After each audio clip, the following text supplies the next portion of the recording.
Hey everyone, welcome to the Last Life Ever podcast. My name is Jeffrey Holst, and that's Jillian Sidoti.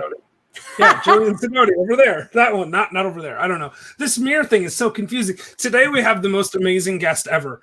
Well, a really good guest. I don't know if it's the most amazing ever because I've been on the show.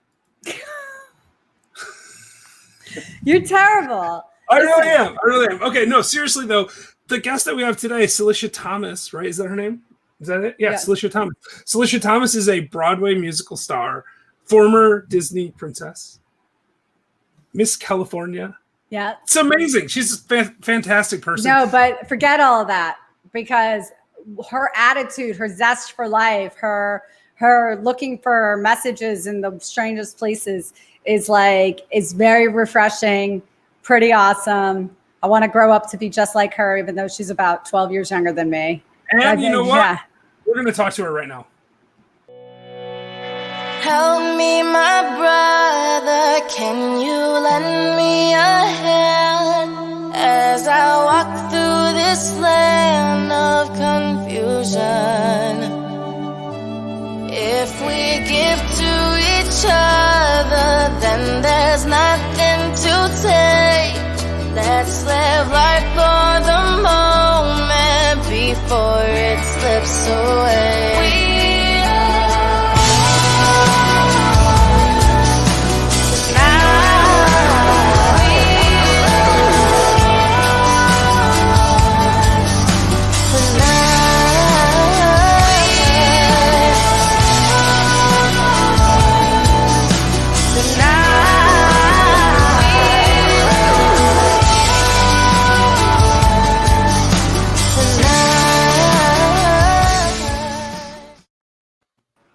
Welcome, Salisha. How are you? I'm good. How are you doing?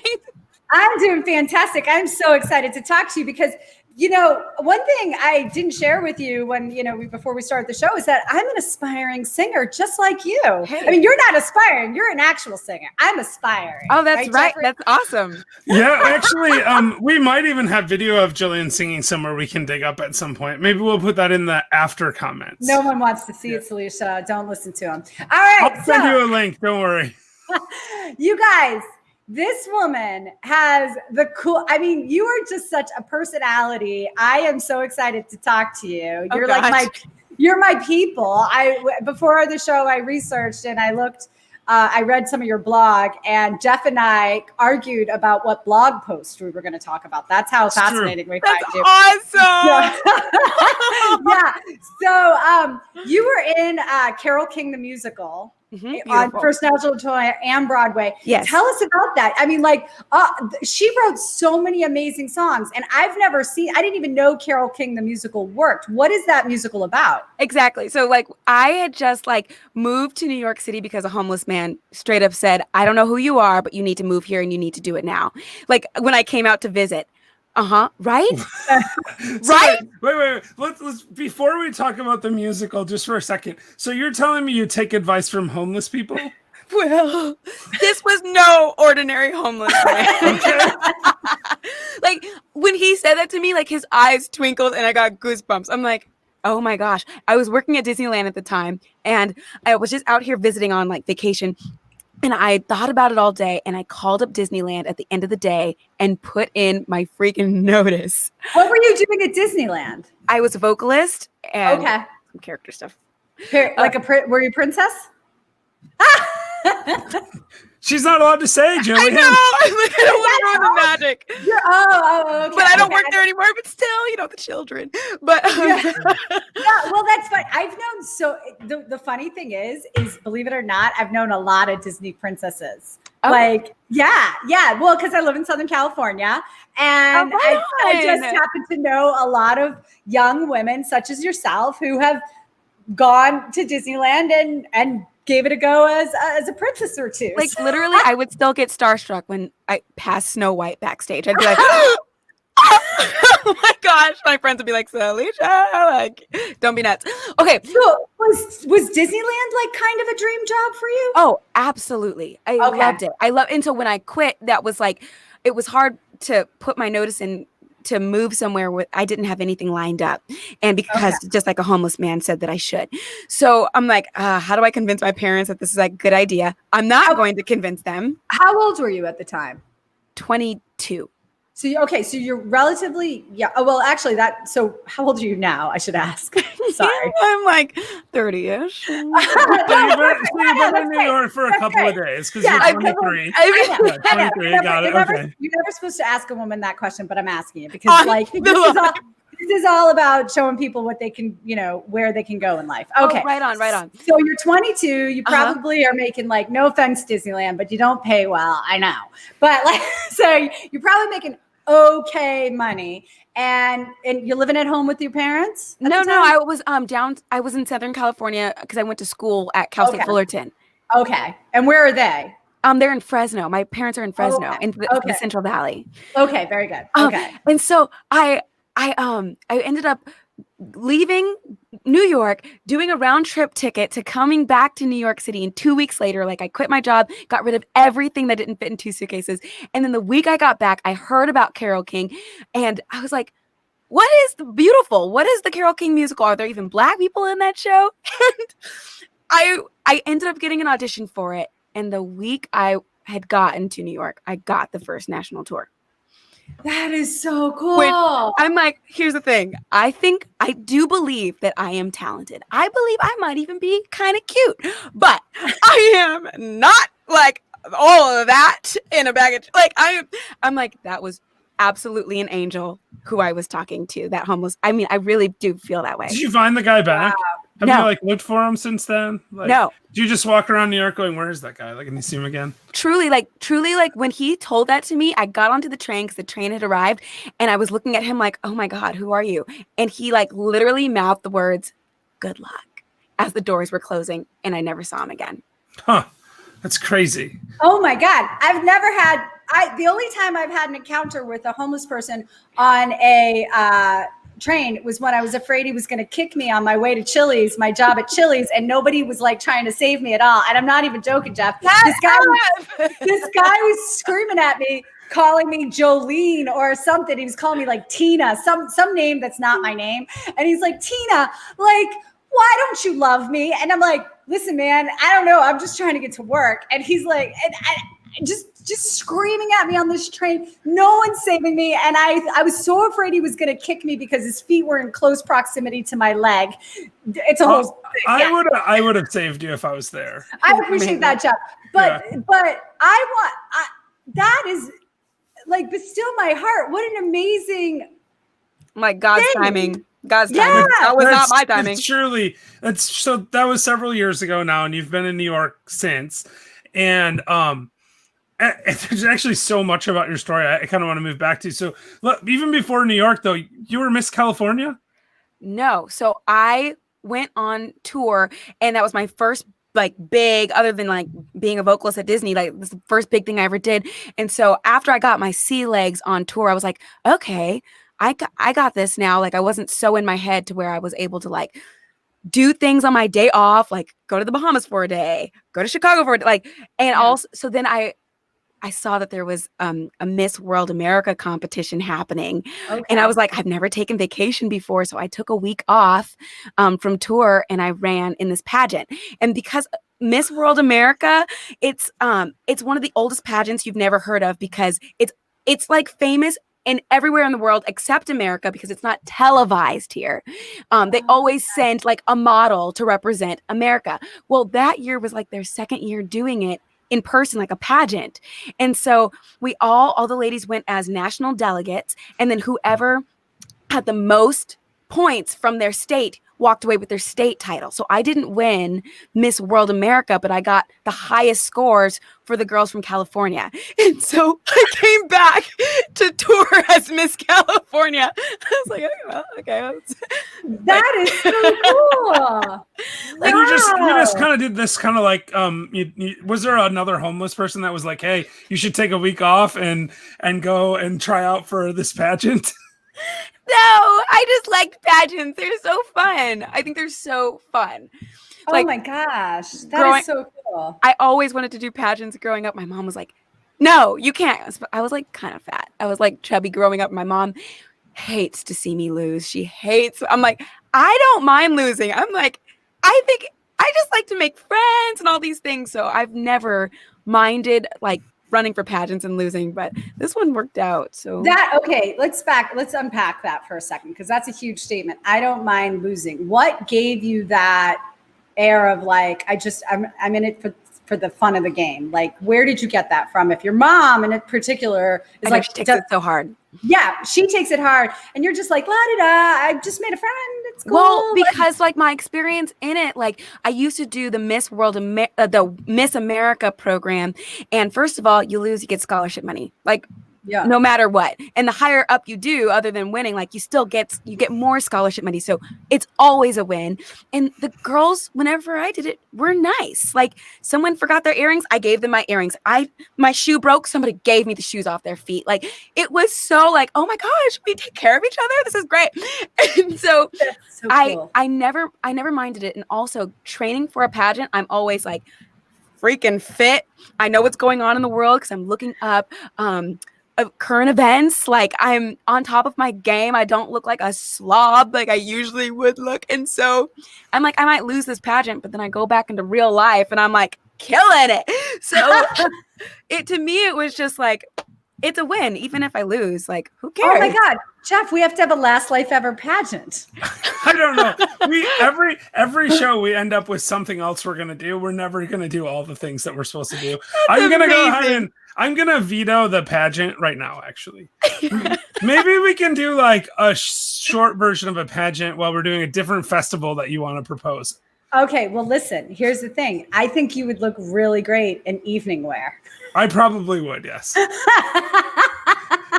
It wouldn't be the first time I've been in a pageant, so. Oh my God, that's so fascinating. Okay, so I was watching. It was for a church group, for what it's worth. I'm moving on from that. I see how I just ran right over him because I'm just going to move on with that. I was watching some of your videos online, and you sing amazingly. I'm a little jealous of your singing. I saw you sing "Somewhere Over the Rainbow," and you're going to be doing. You were before coronavirus. You were practicing for a particular musical, right? Which one was that? The Britney Spears musical, Once Upon a One More Time. Wow. What are you doing in that one? Well, actually, she's not black, right? No. It's actually like they didn't take her life, which is, no. It's it's about like these princesses, and they are so used to like going to work and being Snow White, being Cinderella, and then they realize that they don't have to do the story that has been written for them a million years ago by some old man. Instead, they can rewrite their story. And so it's kind of like this women empowerment, shattering the glass ceiling thing. And honestly, like, I hate saying this, but like, I went into the show being like, I love Britney, but surely this show can't be like what we staged the first act, and it is killer. Like, there is heart in it. I'm like, oh wait, even if I wasn't in this show, I would feel like, heck yeah, I'm so glad to be a woman. Like that's what it makes you feel like. We were looking at each other like, did you feel that? I'm like, yes. That is so cool. That sounds amazing. So that's not out yet, right? That's because it got delayed, unfortunately. So that's got to be tough, right? Yeah. I mean, and I imagine like it's hard to find work right now in general. Hard to find work? Yeah. Work doesn't exist. Yeah. So hard to find work. Exactly. Absolutely. Yeah. Like it all ended so abruptly. Like we were going to work in March, and then we kind of heard all the things happening, and there was different updates like from the top of the day to lunch to the end of the day for the whole week. And Broadway shut down on the 12th. We're like, oh gosh, we can't be far behind. And then the 13th, they were like, take an early lunch, don't come back. I'm like, oh no, like, what does that mean? Like, you know, like, and it's like, it sucks, but also I'm thinking about all of the people who were about to make their Broadway debuts. Like, what about like the musicals that were about to open? Like the night Broadway shut down, 6 on Broadway was going to it was going to open that day. Oh no! Like, that is tough. That's really tough. You know what I mean? Or like, because those people are so ready to go, right? That's all that. Yes. Or what about the shows that like close like the day before, and they didn't know that was going to be their last show. Shows that are closed indefinitely that don't come back. So I think about them and I'm like, I know that this absolutely could be worse, but like it sucks for the whole industry. Like just praying it comes back strong. You know, it reminds me of all the people who practiced really hard for Michael Jackson's last tour and didn't get to go on that. You know, like if you ever watched This Is It, like all these young dancers. My mom watched that like 5 times. Yeah, all these young dancers practicing and they don't get to that. Yeah, I get it. I remember crying for those, mostly kids. I call them kids because like they're younger super than me. Talented. Yeah, dancers who've been like, I idolize Michael Jackson and this is my dream come true. And then poof, you know, it's gone. But I so might I'm have sorry. to check that out. I didn't see that actually, but It's good. It's good. I heard good things. I don't know. I missed it somehow. There's so much you can. There's so much entertainment. It's impossible to catch it all. Like I would, and I love. I don't know if Jillian even knows this about me, but I love live entertainment like a lot. I'm not really into a lot of stuff, but I love live entertainment. Me too. And well, I would hope so. but no, in Salisha, you know this. My sister's in theater and does some behind the scenes stuff in theater, and I reached out to her and I was like, I need to find someone who's involved in theater. Like we need someone like that on our show, and that's how we got you on the show. Cool. Because I really do think that it's gonna be insanely hard, and not just theater. I mean, musicians and magicians, it doesn't matter, jugglers, even the people that work on the cruise ships, right? Like all of these people can't do what they do. Gosh, that's really interesting. I have a friend who works on a cruise ship during all this. They kept him on the boat for 4 months past his contract because they were like quarantined or something. No pay, just like stuck on the boat, stuck on the ship. No pay, and they were stuck on the boat. Yes, I'm like, is that even legal? It doesn't sound legal. Rules in the middle of the sea. It's different rules. That's really interesting because I have a lot of friends that work on ships too, and some of them were stuck, but I didn't know that they didn't get paid. So hopefully that's not true. Well, I think they do, but not if they're like supposed to be. I don't know. If they're like entertainers or something or whatever, maybe they don't. Or and the people I know work in like art galleries and stuff, and they get paid most of their money through commissions and things, and like so there's not. I mean, even if they're getting paid, it doesn't really matter. And it's the same, I think, even with like the servers and stuff, right? These people they don't live for their $1,000 a month salary. They live for their tips that they're getting on top of that. So yeah. So listen, Salisha, I wanna back up way back. When did you start? Did you start at a very young age singing and acting and things like that? Oh no, tell us about that. No, I sucked. I was like not great. So there's hope for you, Jillian. Look at that. I'm always trying to like not be self-deprecating, but at the same time, I'm like not dumb. So like I took my first voice lesson when I was 17.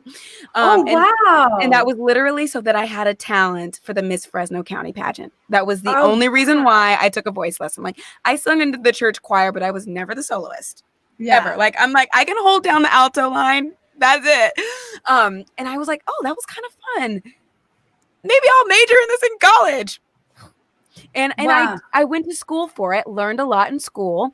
But I'm like, I've always like kind of gotten by on my personality. I know. I'm not the best at anything, but I'm like, I guess I'm good enough. Like I'm good enough. No, I think you're an few amazing people. singer. Yeah, listen. First of all, there's so few people that are the best at anything, right? There can only be one best, but and even if you're the best at one thing, someone else is better at you than something else. This is like a core philosophy of mine. You should never strive to be the best. It's not a good idea. It sets you up for disappointment. Like, and the few people I know that have had like world records or like, were Olympians or something, and they legitimately were like objectively the best, they end up either like depressed like 4 years later because they're not the best anymore, or they end up like killing themselves working so hard to try to maintain that level of performance. It's actually unhealthy in most cases. Now, that's not to say people shouldn't do it. We try to be really judgment free, right? Like the whole point of Last Life Ever is to help people live the best version of their life, whatever that means to them. whatever it means to them, right? Like, well, I mean, obviously there's probably some limits. Like if they're evil people, we don't want to help them live their best life. We don't want you to be the best. Yeah, we don't want the best. There are certain things that we're. That's not a word. Cannibal. We don't want you to be cannibalist. Well, no, that position's already taken. It's Hannibal Lecter. We already know that. That's the best cannibal. Yeah. Yeah, we don't want the best cannibal, and we don't want the best. I don't know, like anything that hurts. Whoa. I got so excited. We don't want to hurt people, but outside of that, like we really do want people to. So if someone's watching and they want to be an Olympic figure skater or whatever it is that they want to be, that's cool. Go do it. But just don't become obsessed with that sort of thing. And that, it's just my own personal values coming through, which I try not to do actually on the show. Like try really hard to just let people be themselves. That's the goal. Well, just a Facebook user just wanted to let you know that she's a fellow hey alto. Girl, come on, alto. I'm like holding down the alto. That's what I did when I was a kid, and I never had any real. I just kind of liked to sing. I wasn't a very good. So, have you started your master class? My Christina Aguilera masterclass? Yeah, no. Yeah. But now I might, Salisha's not doing anything. Maybe I'll go to her for some voice lessons. So Salisha, what you might not know about our show is the day that Broadway shut down apparently is the day that our show started. Like our first episode was literally March 13th. Oh, wow. We had it pre-planned and we almost canceled it, right? Whatever that Monday was, the 12th or the 13th, whatever that was. It was a Monday. I know that. So it was like right around there. Maybe it was the 14th or 13th, but it was one of those days. That was our first show. And congrats. Yeah, well, we had it planned and, we had people scheduled and we're like, should we even do it? We actually were going to do it like in studio. We had some, and we ended up doing sort of a modified one. And now we do it from my basement and Jillian's whatever she's in. I don't know. It's pseudo. It's like a garage. Are you both in California? No, I'm in Tennessee. Yeah. Tennessee. So the reason why Jeff knows I can sing so well is because he has another podcast on which I sang Chattanooga Choo Choo. It's true. This is our bonding experience. It's how we became friends. She said, "I'm going to come on your podcast and sing the Chattanooga Choo Choo just for you because you live in Chattanooga." It was so good. It was so good. I forgot the lyrics. Yes. She got about a half a line in. That's amazing. Yeah. So I told Jeff on like one of our first episodes ever, or maybe it was our first episode, that I was going to take the Christina Aguilera masterclass on Masterclass and then audition for The Voice. And I've yet to follow through with that promise. Well, so in fairness, I don't think they've been doing open auditions for anything yet. So you actually got a pass on that. At the time we were looking at it and there was 15 days to stop the spread. And we were like, hey, what are we going to do to get how are we going to improve ourselves the next 15 days? We've got this bonus vacation. We're going to do good things. And instead we got drunk and watched Tiger King, right? That's instead of you roll your eyes, but that's exactly what happened. Yeah. That's what everyone in the country did, I think. Amazing. But yeah, so not my proudest moment. But it is. I mean, it is what it is. Eventually, you have to stop being drunk and you have to get back to work. So, Jillian, you can quit drinking again now, and you can get to working on your singing voice. I'm gonna do it. I'm gonna work on it tonight. I'm inspired by Salisha. But Salisha, I want to turn to your blog for a second. It's amazing. And by the way, people should check your blog out, SalishaThomas.com, right? Yes. Please do because it's amazing. Like I was saying to Jillian right before we brought you in, it's for one, you're super consistent, which is really hard with a blog. You have one almost every single week, and I'm terrible at it. I've tried blogging and I end up writing 3 posts and then I stop. So that already is impressive, right? Thank you. But it's just really interesting. Your writing style is fascinating because I never know where you're going, and then all of a sudden I'm like, wow, it came around perfectly. So really great, actually. Really, really cool. And then like Jillian was saying earlier, we were arguing about which ones to talk about. Your most recent blog post. That's an interesting topic. Yeah. Figured that. Yeah. I mean, yeah. So September 3, you wrote this. So I just said you were really consistent, and now I realize that you missed a week. So I'm like, just take the compliments. We'll just go with that. So September 3, you wrote that you almost got scammed by a sugar daddy. Oh yeah, I've never reached out to sugar. I didn't even really. You didn't know what they were, in fact, No. right? Like, that's what it said. I didn't think that was a real thing. And I told my friend, I was like, oh my gosh, girl, guess what? And she was like, oh yeah, my niece does that for a living. I was like, wait, what? wait, hold on. Your friend was saying that her niece like gets sugar daddies. That's like how she pays her lives. bills. Yes. Oh my God, I didn't know it was like a thing you could plan out. Me That's neither. cool. Me neither. Like seriously, Last life ever. So literally like last life, best life.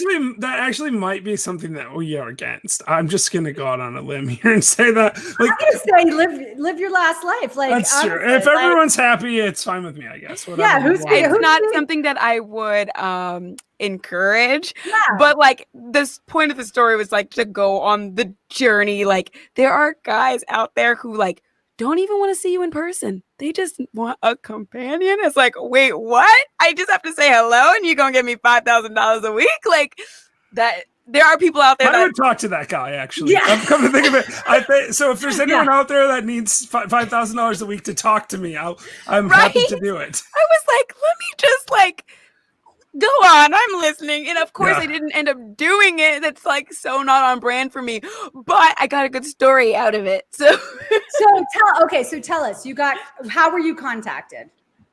He slipped into my DMs on Instagram. Okay. Yeah. I followed you. Your Instagram is great. I just followed you today, by the way. Thank you. Your Instagram too. Yeah.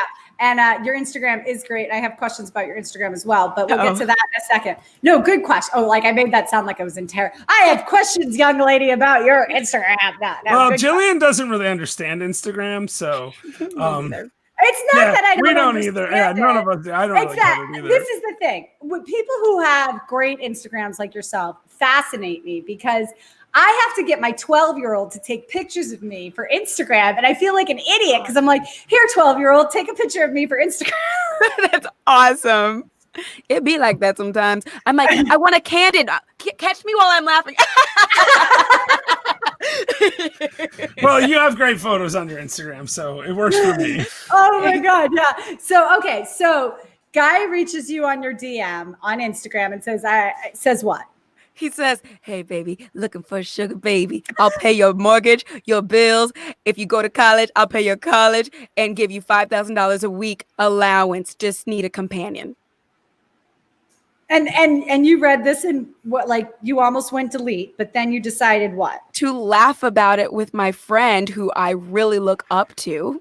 Mm-hmm. And friend who I really look up to was like, ha, ha, ha, ha. Well, actually, I was like, wait, what?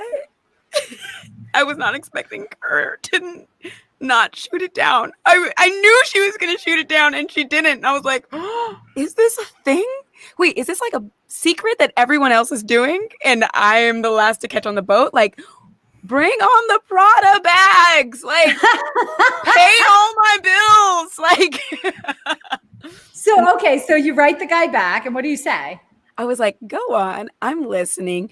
And he was like, and he just said, just need a companion. I was like, what are your terms? I was like, let's get specific here because I'm not going to get into anything that is going to be unsafe, dangerous, or illegal. Like straight up, like I'm just like, I'm already Black. I don't need to do anything else that's going to like put me on the track to jail. So let me just like figure this. And he wasn't specific at all, and he could barely form a sentence. I was like, I don't know if I trust this guy. I feel like if you've got that much money, you probably should probably be able to speak a little more eloquently. Right? Like if you have that much money and it's not like drug money, you're probably very intelligent doing your dang thing, like on your grind, right?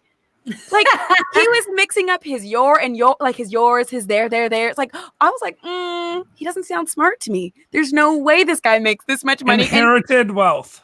Right. No. Inherited wealth. I'm like, I did all my research, my Googling. I was like, he offered me above sugar daddy average and he doesn't know me. Like all of these things. I'm like, Sugar daddy average. I didn't know there was a sugar daddy. I don't even know how I would find that. I guess I would Google it if I was wanted to know. Is this illegal? Is this a thing? How much is the rate? Like, I wanted to know everything. And I was like, he offered me way above average, but like, I'm expensive. I'm worth it. Let's keep going. And so I was just like playing along until the scam part was revealed. And as soon as it was, I was out like a light. I'm like, I'm done. So what happened? Like, how did you find out it was a scam? Like, what was the next step for you to go like, oh my God, this is a scam? Well, he was really eager to get started. And he kept saying, did you get your money? Did you get your money? I was like, no. He's like, oh, let me put you in touch with my manager. His manager that is living overseas. And all of it sounded sketch. It felt sketch. I knew it was sketch, but I was like, but if I end up with $5,000 in my account, then I win.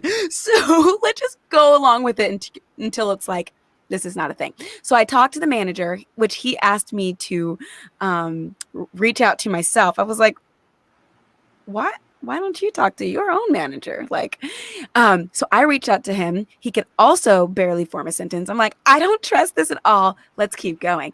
And so right. He's like, what's your PayPal information? I called up PayPal. I was like, hey, I'm talking to some sketch guys. Am I protected? They gave me the lowdown. They're like, yes, you're protected. If you send this link, they can't get into any of your things. I was like, great. So I sent the manager my link. And right when it came down to like the transaction part, he sent me a screenshot that looked like the money was about to go through, but it couldn't be completed until I load money onto the card. How much money did you have to load onto the card? $100. Oh my God. That's a lot of work for $100. Play for $100. Yeah, that's a lot of work. Listen, so the thing is, like, just pro tip for anyone who's listening and for you, don't ever let someone put money in your account because it can create big problems. Like, or even if they send you like a check or something, you can tell me about the check thing. Cause I mean, checks can be really dangerous. Yeah. So before the podcast, I was telling Salisha and Jeff that I love this running down rabbit hole things because I do it myself. And so I've done it with like, I used to have entire threads of, talking to people in Nigeria, Nigerian princesses or Nigerian princes. But this one scam that gets played on attorneys, particularly. Oh, you've seen this one, yeah. Yeah, is that and they're usually Southeast Asian. So Southeast Asian companies will say, that, hey, we are doing business with this company in California. They always pick like your local place. They'll say, we're doing business in California and this company owes us $600,000. It's usually some enormous amount of money. Like we have an accounts payable for them. We need an American attorney to collect the money for us and then pay all of our bills on our behalf and then keep 10% of the amount for yourself. So it has to be enough money to make it worth it for the attorney to even pay attention. So if you do something like $5,000, that only represents $500 to the attorney. So they do this big number like $600,000. And then the attorney's like, oh, I can make $60,000 just writing some checks.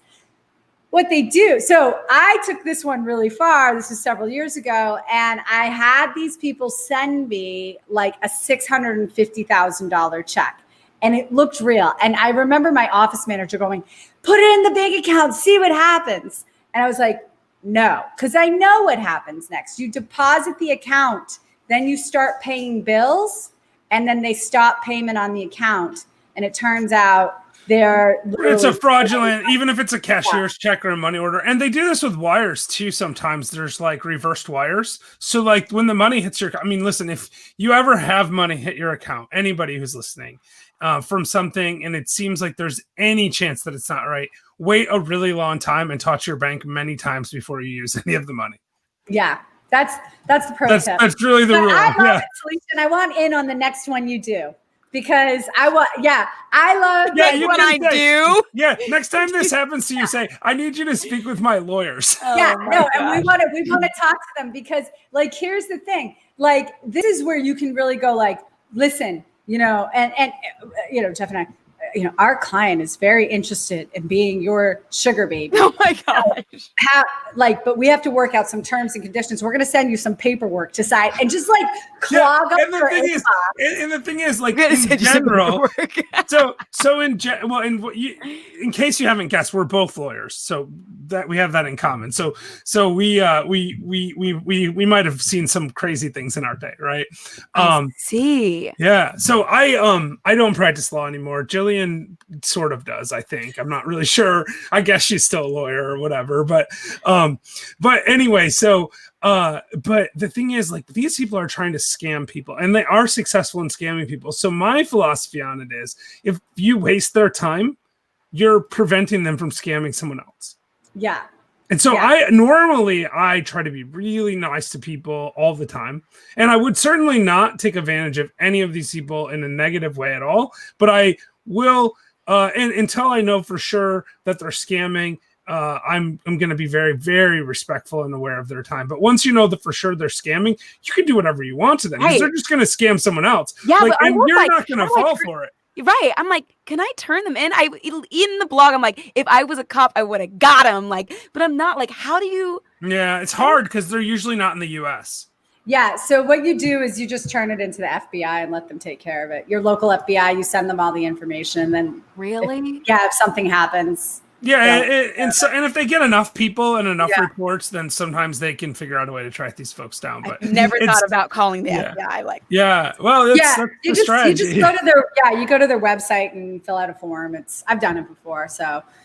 For stuff just like this, like, where this there's good information, you guys. Like, well, this isn't even what we wanted to talk about. I just thought it was fascinating. I love the fact that you were like, let me see how far I can take this. That was like knowing it's a scam and making sure that you're protected. It's like, I know I'm totally wasting my time, but it'll still be fun. Like, and I thought that was actually really great. But I still think, and we're gonna have a poll on this later, Jillian. We can do polls, right? Is that something we can do?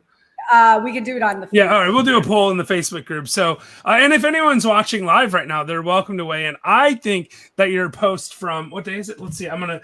It's called "Be Afraid but Do It Anyway." August 14th is actually a better post than this one about following a rabbit hole scam thing.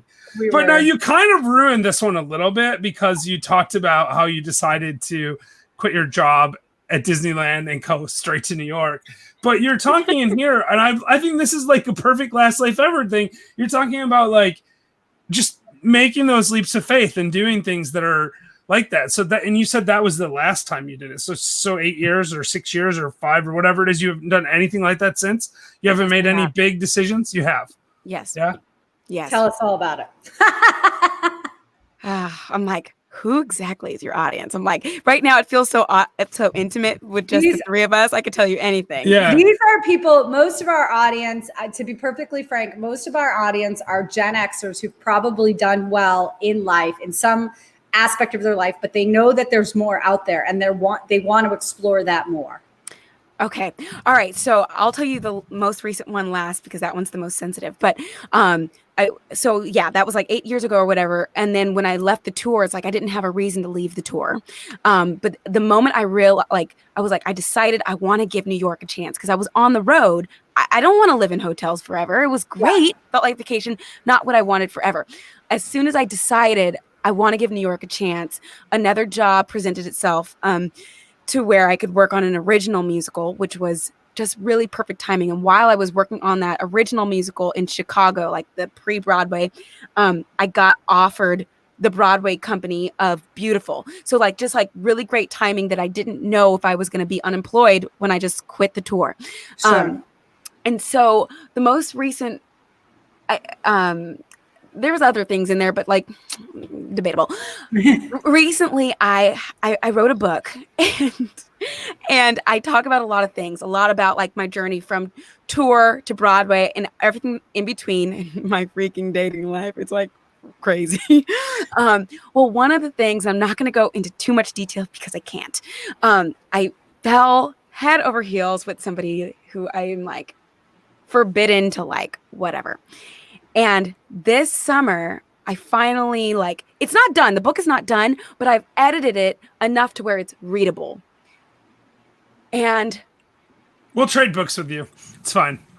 You can read our books.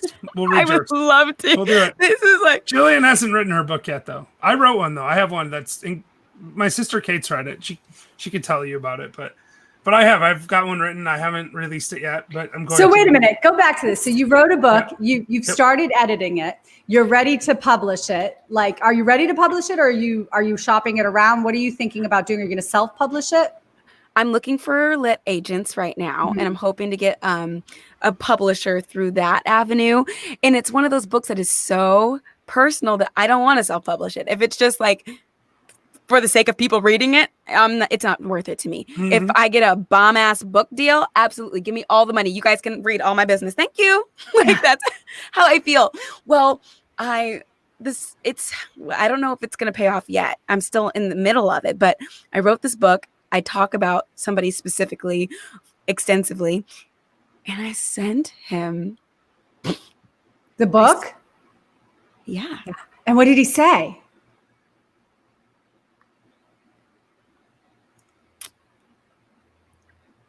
It didn't go well. Oh no. So what are you going to do?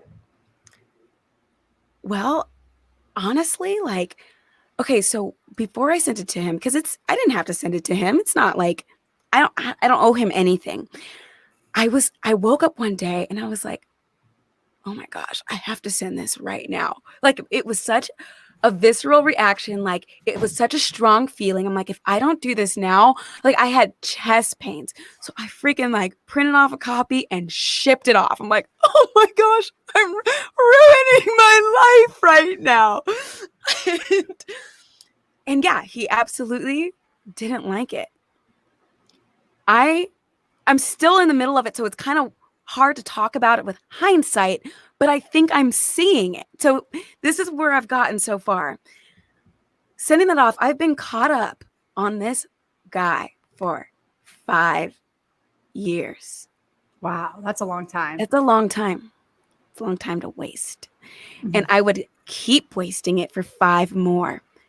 He did not like it. He said all the things. He was actually like, oh my gosh, I'm gonna throw up.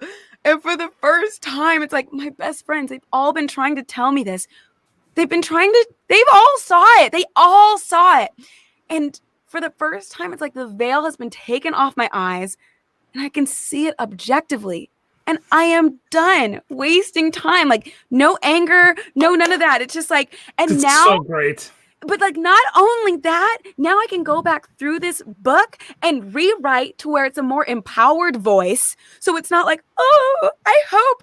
No, it's like, no, I'm freaking badass, single, black, bought my own home by myself in New York City without him. I've got my own closets. I don't need his. Like, and I don't have to like be so like pining after this person who doesn't deserve me. Like, it's exactly what I needed to know and hear now, so I can stop wasting time, and so that when I actually release this book, it's going to be freaking badass and make other people feel empowered too. Like, let's freaking do this thing. Cool. That is so cool. Oh my God. That is so cool. I love that. Yeah, no, but I'll tell you, for me personally, writing helped me clarify a lot, period. Like, writing about my experience helped me clarify a lot of stuff in my life.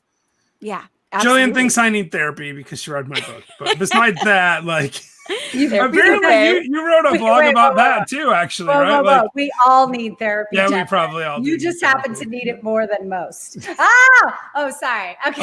Oh, thank you, Miss Sidoti. Thank you very much. Listen, I'm in therapy. I know I need it. Like, so I know. I think therapy is so fun. I'm like, an hour about me?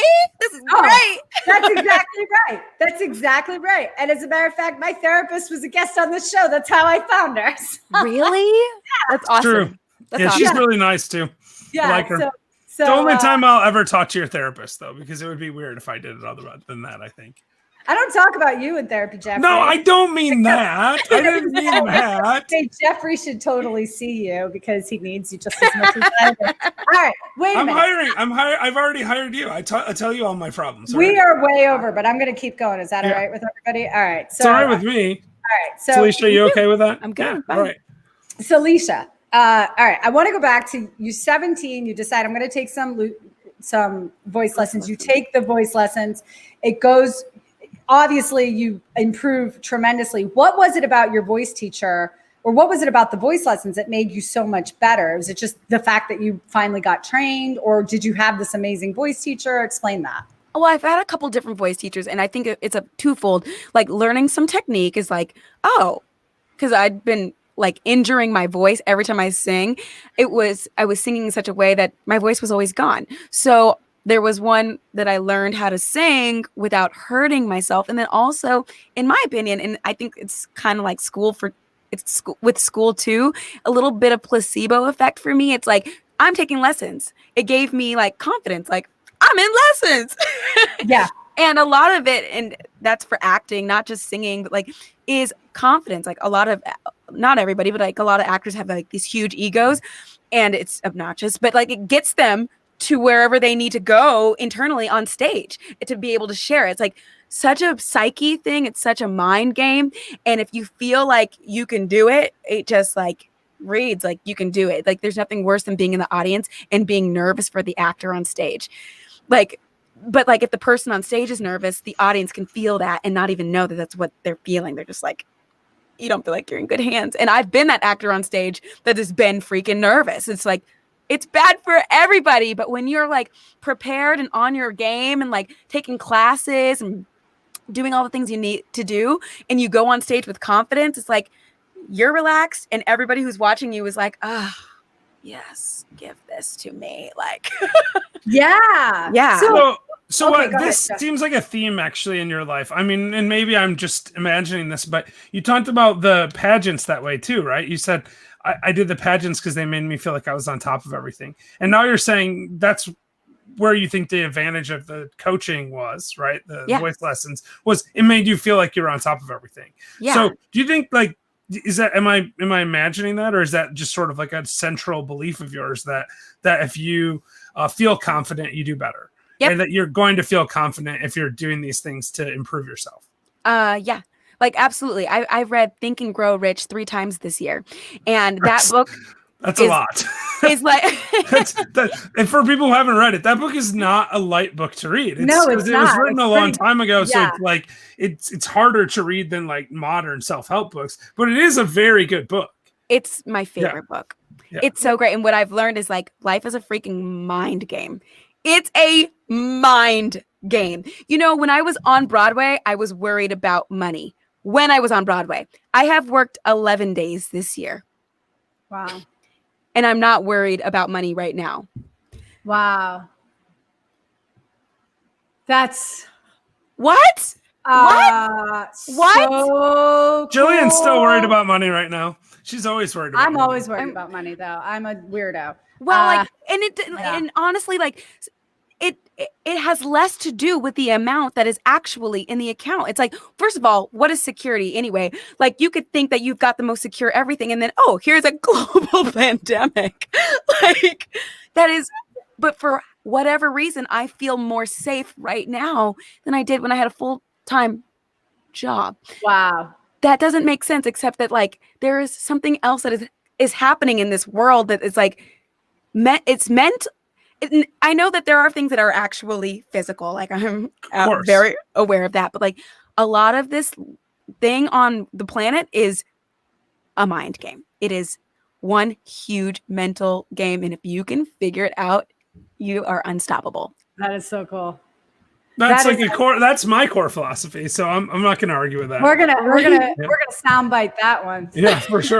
That's going in the ad. We always say we're going to soundbite stuff, but we never do that either. Yeah. Kate, if you're watching this, soundbite that one. Yeah, soundbite that because that was amazing. And then put it on MP3 for me so I can listen to it over and over again. That's awesome. Okay, so if it's a mind game, then let's just say you have a 42-year-old woman who's the mother of 3 and, trying to get out of her profession. Do you think she could still be on Broadway? No, I'm just joking. I don't know anyone like that, by the way. And no, you can't be on Broadway. I refuse to allow it. You're too busy. Is that you? Yeah. That's awesome. I mean, I was actually going to be like, well, I mean, if it's your calling, it's your calling. Like, I dated a guy who made his Broadway debut at 50. So I'm like, that's no awesome. way. Yeah. That's awesome. I mean, let's not get let's just stop this interview now. We're going to go get that guy. Let's not comment on the fact that he's like twice my I know. age. Listen, I'm not your mom. I'm not telling you who to date. He's like a you young- get on with your bad self. Yeah. Well, you actually blogged about looking that. for a sugar daddy, and how are you to find a sugar daddy if you're not looking for someone who's older You than even you? said that in the blog about sugar daddies, that you've been dating older people for the whole time. So For free. yeah, that's exactly what you said. Yeah. Well, okay. So wait, I want to touch on that for a second because that is really interesting. So you knew a guy, and how did he? This isn't about him. This is about you. But I find that fascinating because to me, it's a huge leap of faith to go to anything that, generally speaking, requires you to start young, right? Sports, acting, singing, and dancing. Those all, generally speaking, require you to start young. Everything. So how did, and you, I mean, I'm not saying that you were old because 17 is young, obviously. But it's not like 4 years old, Right. It's There's not kids who are training at from the time they come out of the womb, Yeah. So I get this 50-year-old person, was he acting before that? Yeah, I mean, like he did commercials, stand-up comedy, and like other things in the business, more so on screen, but like he'd always wanted to do Broadway, and that was he finally like got a show, and he was just like around. That's 50. awesome. Yeah, that is so cool. Like anything is possible at any time. It's like, but you got to go all in, kind of. And that's the risky part. Like, you never know. Like, every time I quit a job. Oh, yeah. One of the other things, like leaps of faith, there was a show that I wanted to work on that had no guarantee of getting to Broadway. And I had to put in my notice if I wanted to do it on Beautiful. And Beautiful was my favorite show. And I just really loved it. Well, I'd gotten cast, and it was, my contract was I have to put in a 4-week notice, and I got cast like 5 weeks out. And like, if my leave of absence doesn't get approved, I have to quit. And there's no guarantee that this show is going to take me to Broadway.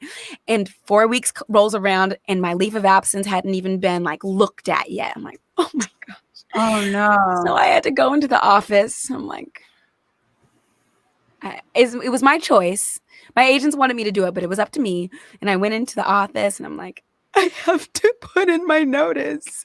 I'm like, I have no idea. Like, if the new show doesn't go to Broadway, how am I going to pay for my mortgage? Like, how am I going to live? Like, it's not the same. It's just like having 2 suitcases in a sublet. And so I went in, I put my notice in, and like down the line, that show never actually ended up going to Broadway, by the way.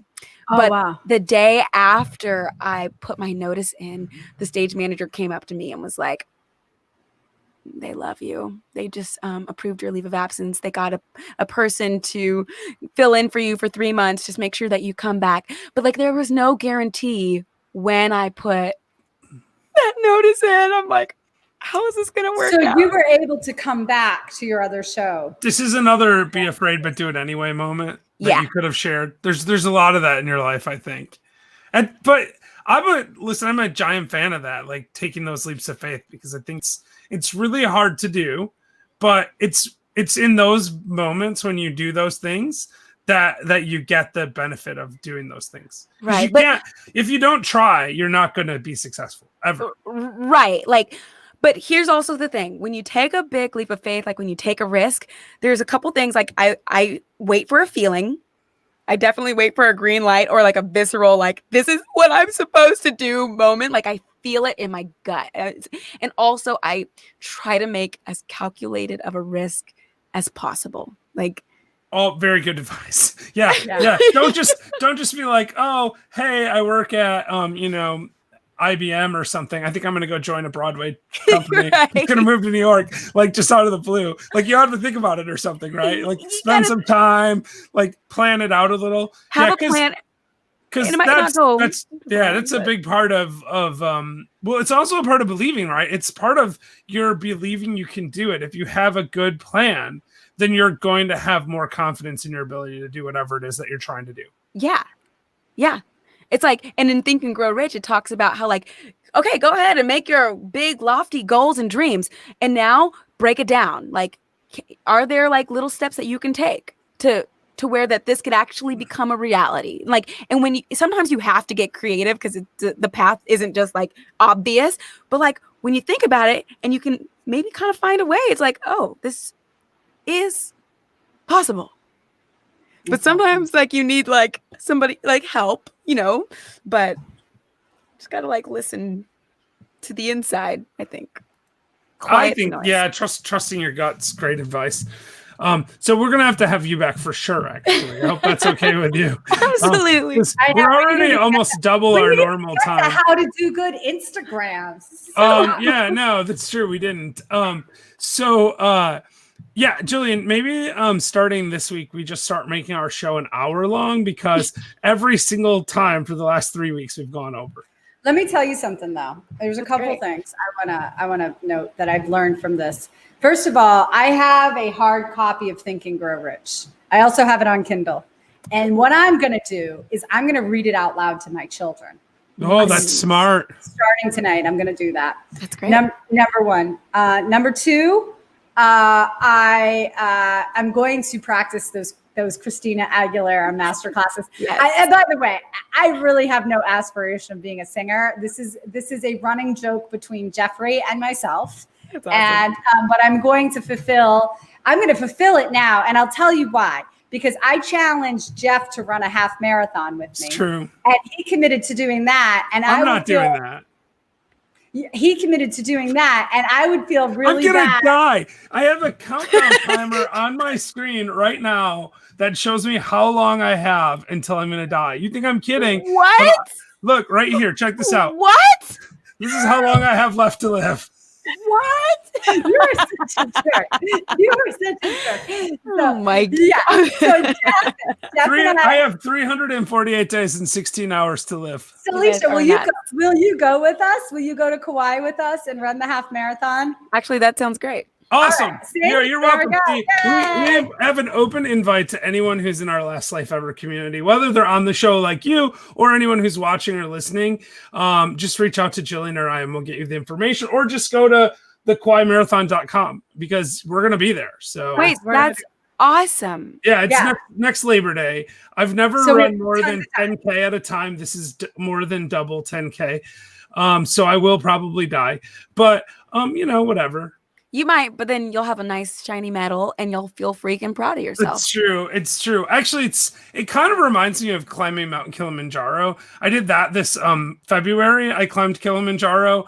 I think I talk about it too much, so the rest of the listeners probably think I'm boring. I don't think so. That's awesome. But yeah, it was super hard. It's clearly the hardest thing I've ever done. 8 days of climbing up this mountain. And that's actually what we interviewed my brother about, because he came with, and my brother ended up with acute mountain sickness and ended up 4 days in the hospital in Tanzania and did not summit the mountain. And he was like, I went to Africa to have like a really great experience, and I had a completely different experience than I thought I was going to have, but it was really great. And it was like amazing. And he talked about how awesome it was to have that experience and to see sort of a completely different side from the tourist side of the world. And it was, his attitude was amazing. I would have been crying. He was like happy about it. So, I'm sure he would have rather went to the top of the mountain first, but yeah, his attitude was amazing. And so that's amazing. But yeah, no, and you can go back and we have it. It's a video or something. I think we have it's on our podcast. You can check it out. But 8-day hike. Yeah, 8 days, 7 days up, 1 day down. It was really, really hard. It's 19,400 feet. And mountain sickness is a real problem there. I actually spent 6 days in Ethiopia at 10,000 feet, sort of pre-acclimatizing. I think that's the reason I didn't get mountain sickness and he did. So I spent 6 days in Ethiopia. Then we flew to Tanzania. My brother joined us in Tanzania. Then we climbed the mountain for 7 days up and 1 day down. Yeah, that's really, really hard. Really impressive. He's so full of it when he says he can't run a half marathon. Right. He's totally capable of running a half marathon, even if he just walks it. I know. I will have to get Ida back on to tell me how to run a half marathon. So yeah. So wait a minute. You didn't even that. I was just going to say that. So Ida, I can't remember Ida's last name, but she was amazing. We had her as a guest on the show. Jeff came down the mountain and his feet were like, oh, so bad. I had toenails that were like, I had like giant blood blisters under my toenails, and they were like clearly like really, I couldn't even stand up. Right. I actually had an ambulance take me from the trailhead to the like bus place, like a all terrain ambulance, because I couldn't like walk any further, and that was over like semi flat ground. Before that, I had to like, basically like crawl my way down the mountain. It was really bad. Down the mountain. Yeah. This is on the way down, right? So, and this lady from Italy, Ida, she was a long distance trail runner, and I was sitting at the pool at the hotel trying to recover, and she saw my feet and she's like, I need to do surgery on your toes. And I'm like, this is really weird. And she's like, no, really, I know what I'm doing. I want to do this for you. It's going to help a lot. And she came back with like this whole medical kit, like brand new needles, and like drained the blood out from under my toes, and like all kinds of gauze and antibacterial stuff, and gave me this whole medical kit too. Like, here's your stuff so you can keep treating yourself. And so I was talking to her, obviously, because like that's what you do when someone does something crazy nice like that to you.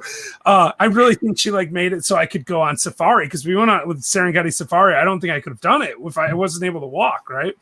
And she was about to climb Kilimanjaro. That's why she had all this stuff. And she's telling me, well, I always carry a little bit of extra, and I do a little trail doctoring for people when they're doing runs. And she was telling me about how she won across, was it the Congo, or was it somewhere else? Do you remember? I don't know, but it was Chad. So she won 100-mile race across Chad, like a week before this.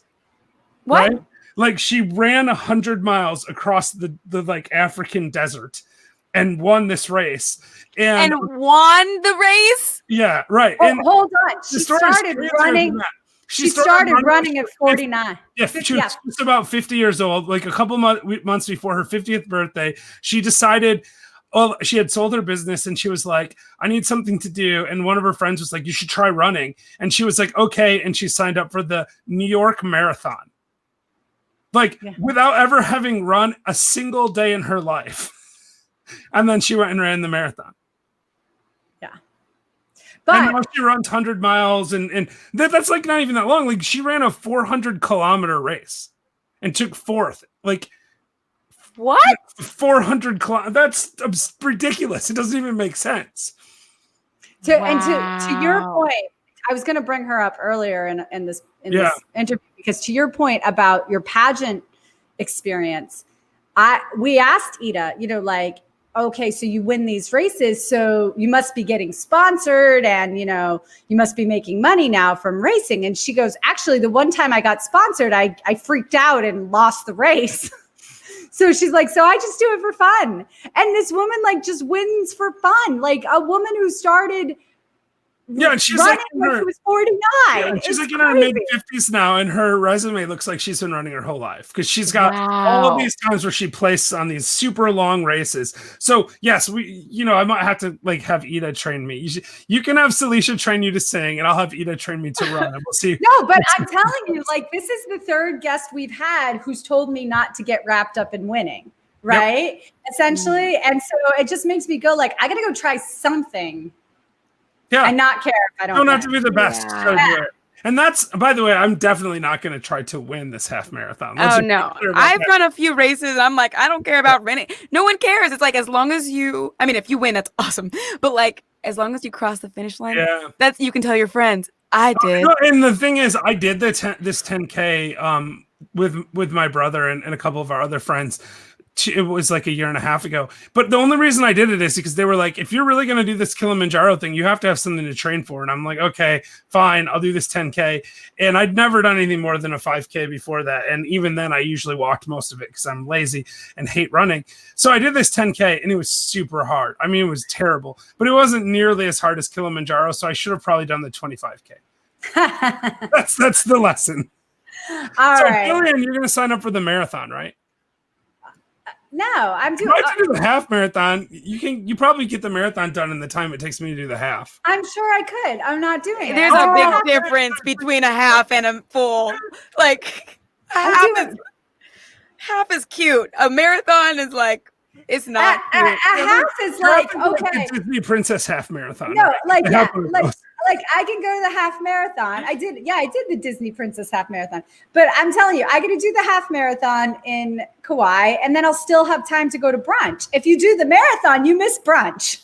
Yeah, if I do the half marathon, you're gonna have to bring brunch to the finish line because I'm not moving another foot after that. So don't worry, we will. We'll have. I'll be done with brunch by the time I get to the finish line. We're gonna have people who are medically unable to run, so they're gonna wait at the end of the race with Mai Tais for us. That's their job.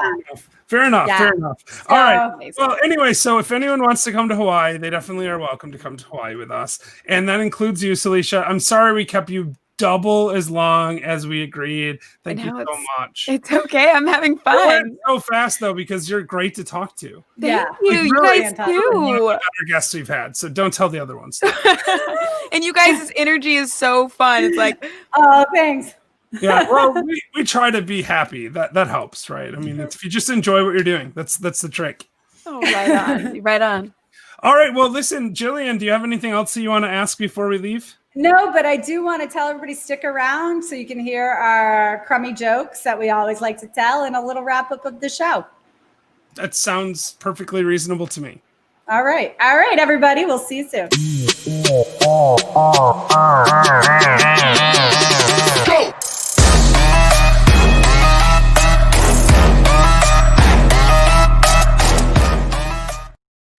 Holy cow. What did you learn today, Jeffrey? Well, I learned one. I'm really bad at doing intros. So sorry about that, guys. Anyway, I learned that Salisha Thomas is amazing. Seriously. She's very lovely. One of the best people I've met in a long time. It was a really awesome interview. It went way longer than we ever expected. And I could have kept talking to her. I thought for sure infectious. I would call that an infectious personality. Yeah. But listen, everyone just watched that, so we don't really have to tell everyone how great she is because they already know. Mm-hmm. Because you just saw it. Yeah, but what we can tell people is that since we filmed that episode, we had something amazing happen to us. What's that, Jeffrey? Well, remember on the show when Salisha was telling us about how, she wrote the blog about like almost getting scammed by a sugar daddy. Oh my God! This is the greatest story. I know. We had the greatest thing happen. The very next day, I received an email that said, quote, "Because your name is Holst, we believe that you either are or could possibly be a direct descendant of or related to in some fashion this person, Dylan Holst, who's apparently died in 2007 and has this gigantic estate in the United Kingdom that's going to escheat to the state if I don't go and claim it. So I've been offered a chance to claim not 1 million, not 2 million, but 37 million pounds sterling. And I get half of it. I just got to give half to the guy who found it for me. So I'm going to retire. It's been nice knowing you. Yes, but Jeff, your attorneys had to intervene. I know. Just to be safe, I contacted two of the brightest legal minds I know, and I included them on the email chain for my response. Do you have the response? Because I do. And honestly, I really wanted to get in on this nonsense all day long, but I just didn't have time. Yeah. So we still have time because it's ongoing, right? Because they haven't responded because apparently it's the middle of the night wherever this person is, presumably Britain, because he's a banker in Britain, right? That's what he told us. It must be true. So I, as one of Jeffrey's representatives, responded to him on his behalf. Barrister. Barrister. Well, hold on. I'm getting to that. Yeah. So, dear Mr. Benjamin, thank you so much for your correspondence with our client, Mr. Jeffrey M. Holst. Yeah, I love that you put in the wrong middle initial. I thought that was hilarious. You're Jeffrey Marie now. Remember? Oh, yes. Jeffrey Marie Holst. Yes, fair enough. Jeffrey Marie Holst. Got it. I didn't catch that. That's terrible. But yes, Jeffrey M. Holst. Although your offer is generous, it is not generous enough. Mr. Holst is a very busy man, and he has asked us, his barristers, to take on the role of negotiating the terms of this agreement. Since we are very expensive and our time is limited as well as valuable, I think it is only prudent to agree to a more equitable division of the profits. Therefore, in order to duly compensate us, his loyal advisors, we will require 75% of the profits to be provided to Mr. Holst. We, of course, will negotiate our payments with Mr. Holst and his estate. Your consideration is greatly appreciated. Right. Well, and the funny part is, did you see the email that I sent him before that? Right. So he starts out, he sent me an email 2 days ago. It says, I have a proposal to share with you. Kindly reply for information. Right. And then I replied with, I'm very unlikely to be interested in an unsolicited proposal from a random person who I've never heard from. That's what I said. That's all I said. Okay. And then he replied with, I'd like to start by thanking you for your response. And then he sends me this super long email where he tells me that the stuff about this stuff about to cheat. And then I sent you guys an email. But before that, I sent him a reply, which you guys were not included on. And I think I might have included you on it. Did you get the reply I sent him? I did, but I didn't get it till after I gave my reply. Ah, I see. So in my reply, I said, let me start by saying I'm quite sad to hear about the loss of your friend and his family. Your offer is very intriguing to me. Truthfully, though, my financial situation is such that I couldn't possibly bother with this unless your Mr. Holst has at least 31,360,619.70 pounds sterling in his account. Reasonable. Do you think there's a chance that the interest has accumulated to this point? That's what I said. And I didn't say anything else, right? And you know what that number is, Jillian? No, what is it? That's $40 million US. I actually went and I figured out what $40 million US was and converted it to pounds sterling so that when they replied, I could be like, I've made a terrible error. Because they're going to reply with yes, there's that much in the account. Then I could be like, I've made a terrible error. I forgot to consider the cost of converting the currency to US dollars. And I need to have at least $40 million for it to work. So there's not enough money in the account. That was going to be my strategy, right? I was just going to mess with them a little bit. And I was actually going to reply and say, I need you to do some research for me to figure out how much it's going to cost me to convert this money to dollars to see if there's enough to make it worth my while. Okay. That's actually how I intended to respond. But then Jillian decided to respond. I interfered. Yes. But that's okay because totally fine. Totally fine. I interfered, but then Jason C. Miller decided to interfere as well.